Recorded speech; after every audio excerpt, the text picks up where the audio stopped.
Hello students, good evening. I myself Kunna from Kunna's Horizon. Now I want to tell you something about the polar covalent bonds. But before that, I want to tell you, view the video from the starting to the ending and then comment in the comment box and never forget to subscribe it. Subscription makes the channel powerful. So all of you make the channel powerful. Join hands for the poor and the needy persons who need the knowledge to learn and freely. This is a channel which teaches you which gives you free education for all. All of you, if you will go through the videos, then you can learn more and more. So let's start with polar covalent bond. What is polar covalent bond? Polar covalent bond, the covalent bonds in which the combining elements have large difference in electronegativity are called polar covalent bond.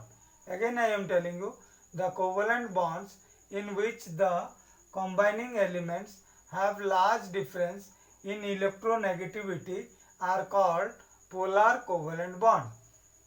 Examples of some polar covalent bonds are examples: hydrochloride gas, water and ammonia.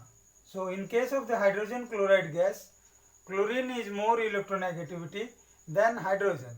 Therefore, chlorine attracts the shared pair of electrons towards its side. Hence, chlorine attracts a partial negative charge, and hydrogen acquires a partial positive charge. Thus, the bonds become polar. Again, I am telling you, hydrogen has one electron, and when they are mutually sharing, see here, as chlorine has 7 in the outermost shell, it combines with hydrogen, and when it combines with hydrogen, the negativity of the chlorine is much more than hydrogen, and so by mutual sharing they are stable. But here you can see, again I am drawing a diagram. Hydrogen by giving 1 becomes a positive ion, and chlorine by taking 1 becomes a negative ion. So chlorine has 7 electrons. So the electronegativity is much more than hydrogen. So chlorine is more electronegative than hydrogen, and when they are in mutual sharing, when 1 electron goes to chlorine, then chlorine is stable, and when 1 electron comes to hydrogen, it becomes stable, but they are in mutual sharing. So they are known as examples of polar covalent bond. So all of you try to do these types of bonds of water and ammonia. This water and ammonia. See here, you have to draw like this way only. In case of the hydrogen, H2 and O, and this one is NH3. Draw the diagram. This is given in this question is given in the description board. Go through it. If you have any doubts, comment in the comment box.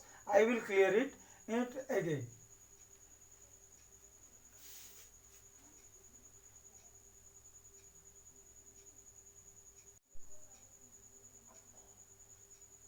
So now we will read about the coordinate bonds.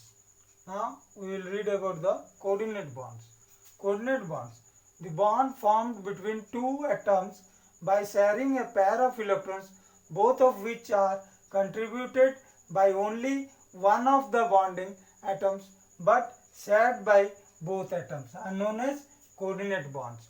The bond formed between two atoms by sharing a pair of electrons, both of which are contributed by only one of the bonding atoms but shared by both atoms, are known as coordinate bonds. So what are the conditions for the coordinate bonds? The condition is one of the two atoms must have at least one lone pair of electrons. So see here, ammonium ion, this one, and nitrogen, here is the hydrogen and hydrogen, but these two are lone pairs, and these two are shared pairs. So this is the formation of ammonium ion. But in ammonia, NH3, N is an atom have one lone pair of electrons, which is used for donation of NH4 plus ion for the formation of the ion. See here, and here it is bonding with it H plus. So H plus means the bonding will be, the diagram will be like this way: single dash, single bonding in the four hydrogen atoms, and this hydrogen has combined with this one. So this is a coordinate bond. So this is a coordinate bond. So I think you have understood the coordinate bonds. What do you mean by coordinate bonds? What are the conditions required, and the diagrams properly. And I am giving you a question in the description box. Try to solve that problem. Draw the diagram. Now if you have any doubts, comment in the box. I will reply to your answer, to your question. But remember, before that, never forget to view the channel properly from the starting till the ending, and never forget to subscribe the channel properly. Subscribe the channel. It makes the channel powerful, and you will learn more and more through the videos which I am going to release one after the another. Go through the videos nicely. In the next case, in the next upcoming video, I will give you some tips on acid, base and salt. Previously I have taught you about the acid, base and salt in the theoretical part, but now I will give you some tips of the acid, base and salt. So go through, so be alert and go through. Always remember, Kuna's Horizon is always for the students, and it is by me that I am teaching you. You try to learn, try to understand, and by subscribing it. Okay, thank you.